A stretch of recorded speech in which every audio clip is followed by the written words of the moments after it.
Hi everyone, this is Brad. Today we're going to take a look at how to use TweetDeck for Twitter chats.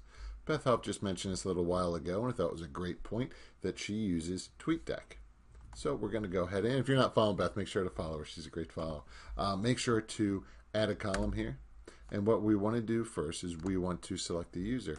Now, it's going to be one of the ones that's running the Twitter chat. So in this case, it's Natalie Bartley, and what we want to do is we want to add the column. Now, the next one we're going to do is we're going to add a column, and we're going to select search. In this case, what we're going to do is we're going to type in hashtag TLAP, which is for Teach Like a Pirate. So here it is right in here. And the last one that we're going to do in this case is we're going to do mentions.